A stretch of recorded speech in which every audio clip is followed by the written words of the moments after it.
고난주간의 둘째 날입니다. 오늘도 우리 가운데 계시는 주님, 우리의 마음과 생각을 주장하시는 하나님을 의지하여서 우리 함께 기도하겠습니다.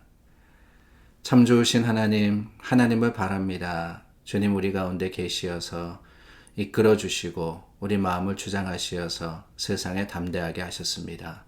주님 가신 그 십자가의 길 우리도 가며 여러 가지 고난과 어려움을 당한다 할지라도 여전히 찬송할 수 있는 것은 하나님이 우리의 힘이 되어주시고 위로와 능력이 되어주심을 이남임을 고백하오니 우리의 고백의 능력이 되어주시옵고 함께하여 주심이 세상 많은 사람들에게 증거되는 귀한 날을 살아갈 수 있도록 이끌어 주시옵소서.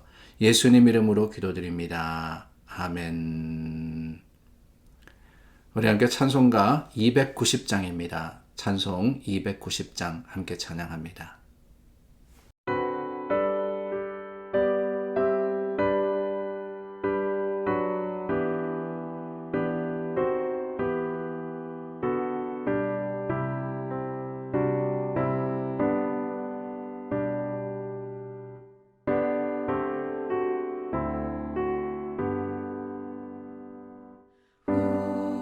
우리는 주님을 늘 배반하나 내 주 예수 여전히 날 부르사 그 참 되신 사랑을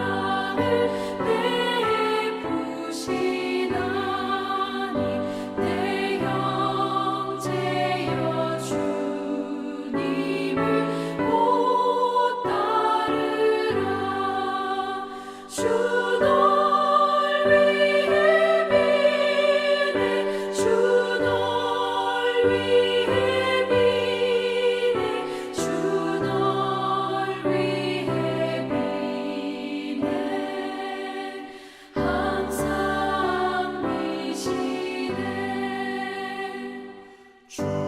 주께서 풍성한 은혜를 내려 내 영혼이 나날이 복받으니 주 예수를 너희도 구주로 섬겨 곧 따르면 풍성한 복 받겠네 주 널 위해 비네 주 널 위해 비네 주 널 위해 비네 항상 미시네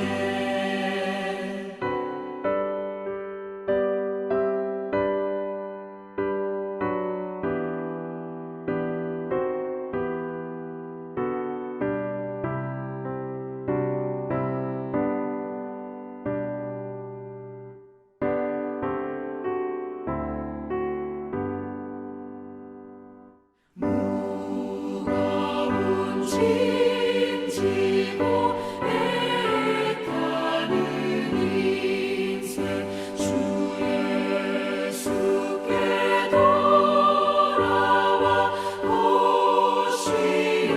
오시어라 내 주 예수 너희를 돌보실 때에 참 복락과 의가 넘치겠네 주 널 위해 비네 주 널 위해 비네 주 널 위해 비네 항상 미시네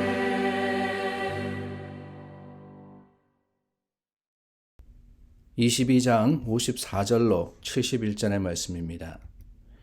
예수를 잡아 끌고 대제사장의 집으로 들어갈새 베드로가 멀찍이 따라가니라.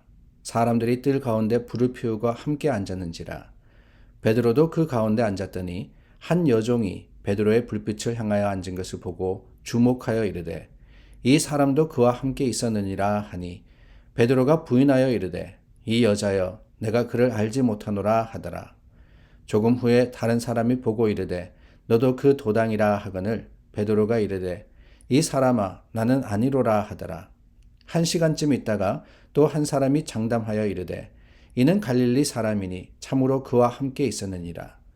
베드로가 이르되 이 사람아 나는 내가 하는 말을 알지 못하노라고 아직 말하고 있을 때에 닭이 곧 울더라.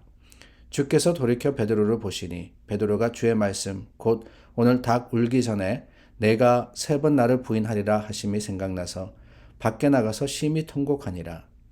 지키는 사람들이 예수를 희롱하고 때리며 그의 눈을 가리고 물어 이르되 선지자 노릇하라 너를 친 자가 누구냐 하고 이 외에도 많은 말로 욕하더라. 날이 새매 백성의 장로들 곧 대제사장들과 서기관들이 모여서 예수를 그 공회로 끌어들여 이르되 내가 그리스도이거든 우리에게 말하라. 대답하시되 내가 말할지라도 너희가 믿지 아니할 것이요 내가 물어도 너희가 대답하지 아니할 것이니라. 그러나 이제부터는 인자가 하나님의 권능의 우편에 앉아 있으리라 하시니 다 이르되 그러면 내가 하나님의 아들이냐? 대답하시되 너희들이 내가 그라고 말하고 있느니라. 그들이 이르되 어찌 더 증거를 요구하리요? 우리가 친히 그 입에서 들었노라 하더라. 예수님께서 잡히시고 긴박하게 상황이 전개되고 있습니다. 오늘 본문에는 우리가 잘 아는 예수님을 3번 부인한 베드로의 사건이 기록이 되어 있고 그리고 희롱당하시고 신문당하시는 예수님의 모습을 누가는 기록을 하고 있습니다. 예수님께서 잡혀가실 때 이미 이 베드로에게 닭이 울기 전에 네가 나를 3번 부인하리라 하신 말씀을 예언의 말씀을 하셨습니다. 그리고 그 말씀대로 이루어진 것을 베드로가 깨달았을 때 나가서 심히 통곡하니라 62절 말씀입니다. 나가서 심히 통곡하니라. 여러분 그 베드로의 눈물의 의미는 무엇이었을까요? 후회였겠습니까? 아니면은 어떠한 놀라움의 표시였겠습니까? 그것보다는 이 베드로는 예수님의 말씀을 기억하며 그 말씀에 부족했던 자신의 모습이 부끄러워서 통곡한 것이 아닌가 하는 생각이 듭니다. 사실 우리는 실패하는 사람들입니다.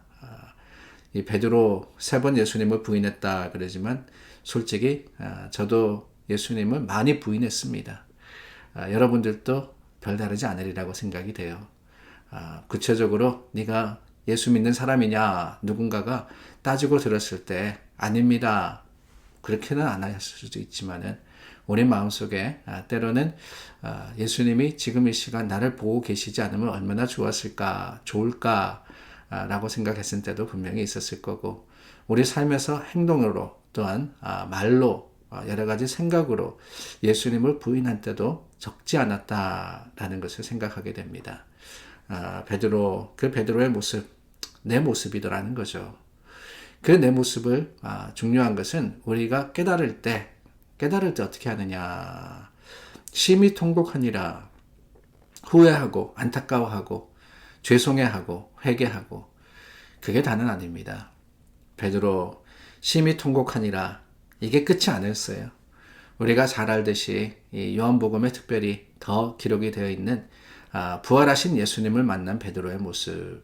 여전히 부족하고 연약합니다. 그러나 그에게 내 양을 치라 먹이라고 명령하신 네가 나를 사랑하느냐 3번이나 물으신 그 주님의 질문 앞에 그렇습니다. 부끄러웠지만은 대답한 베드로.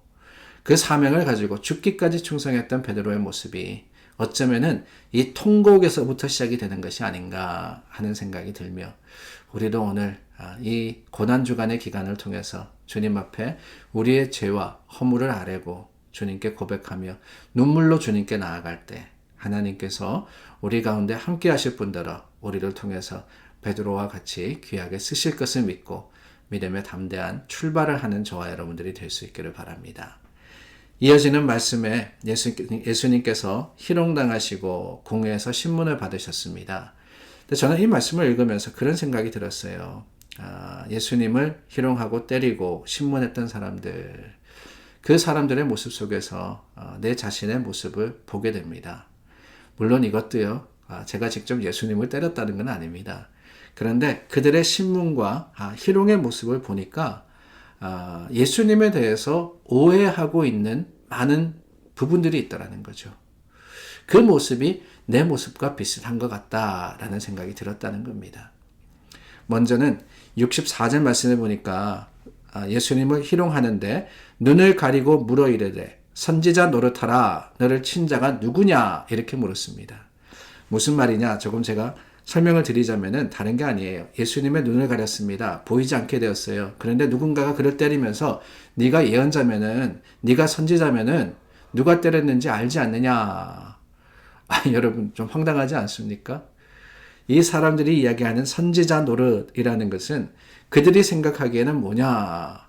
눈을 가리고도 누가 나를 때렸는지를 맞추는 그런 능력을 가지고 그게 선지자의 역할이다 라고 생각을 했다 하는 거예요.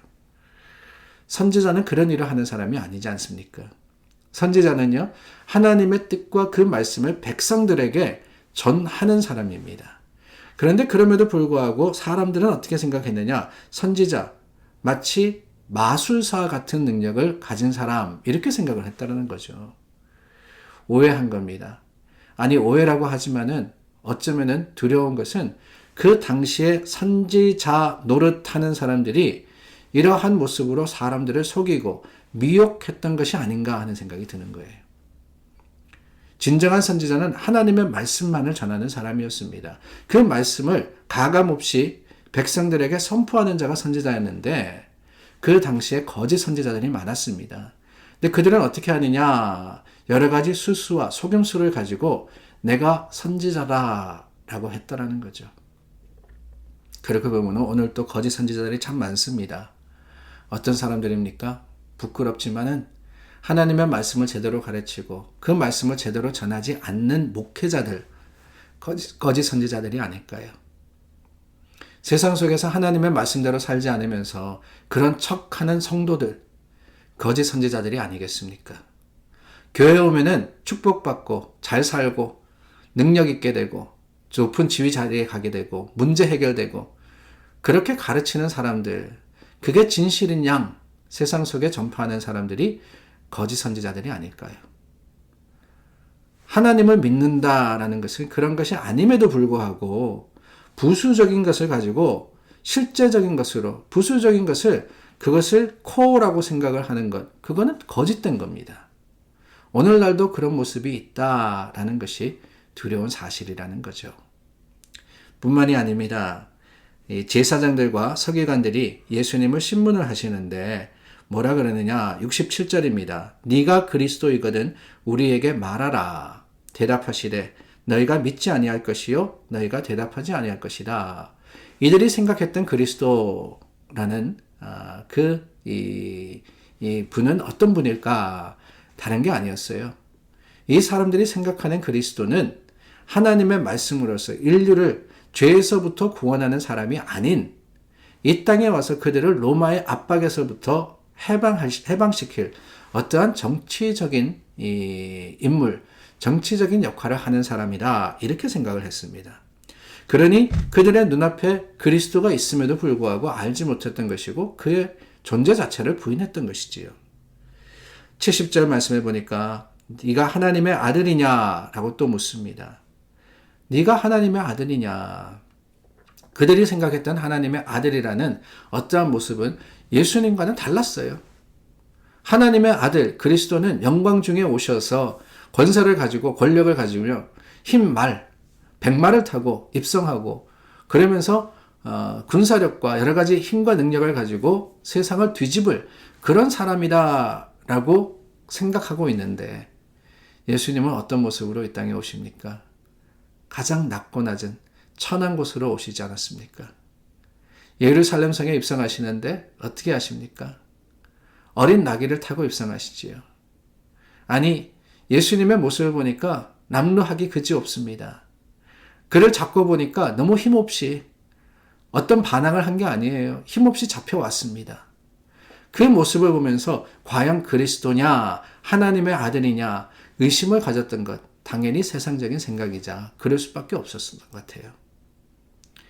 오늘 우리는 어떻습니까? 우리가 믿는 예수님은 어떤 분이십니까? 고난주간 동안 스스로 물어봐야 하는 질문이 바로 그게 아닌가 하는 생각이 들어요. 내가 믿고 따르는 예수님은 어떤 분이신가? 나는 세상이 그려놓은, 세상이 기대하는 어떠한 정치적이며 이 권력적인 예수님을 기대하며 예수님께서 나를 축복하시고 내 힘이 되어주시기만을 바라고 있는 것은 아닌가? 그러다 보니까 십자가를 지시고 힘없이 끌려가신 그 예수님 앞에서 베드로와 같이 주님을 부인하고 사람들과 같이 주님을 의심하는 것은 아닐까? 지금 당장은 아니더라도 말입니다. 사랑하는 여러분, 예수님이 어떤 분이십니까? 그 답이 말씀 속에 있습니다. 그 답이 하나님의 선포 가운데 있어요. 그것을 우리가 바로 알 때, 그때 비로소 우리는 주님의 길을 온전하게 따를 수 있으며 주님의 사람으로서 바르게 하나님의 말씀을 따라 살아가게 되는 겁니다. 사순절의 기간, 저희가 말씀을 나누었던 것은 그 목적이었습니다. 마지막 고난주간, 주님 앞에 다시 한번 서는 것도요, 습관을 따라서 하는 것이 아니라 이 기회를 통해서 주님을 바로 볼 수 있기를 바라는 마음, 그 소망이 우리 가운데 있음을 기억하고 다시 한번 하나님을 향해서 믿음의 담대한 마음으로 나아가시는 여러분들이 되시기를 바랍니다. 기도하겠습니다. 주님, 우리 가운데 함께하여 주시고 우리를 이끌어 주시옵소서. 우리 마음과 생각을 주장하여 주시어서 주님이 어떤 분이시라는 것을 깨닫고 그 길을 믿음의 담대함으로 따라가게 하시기를 원하올 때 예수 그리스도 이름으로 기도드립니다. 아멘. 우리 함께 하나님 말씀 앞에 섰습니다. 오늘은 사순절의 36번째 날입니다. 사순절의 36번째 날, 북한의 선교, 북한이 아직까지 참 몇몇 남아있지 않는 말씀이 참 들어가기 힘든 지역입니다. 그 선교를 위해서 기도해 주시고 우리의 모든 아픔과 슬픔을 위로하시는 하나님이시기에 주님 앞에 기도하는 저와 여러분들이 되기를 바랍니다. 오늘 야고보서, 베드로 전서, 베드로 후서 많아 보이지만은 이 분량으로 보면은 그렇게 많지 않습니다. 이 말씀을 읽으시고 서로를 위해서 기도해 주시기를 부탁드립니다.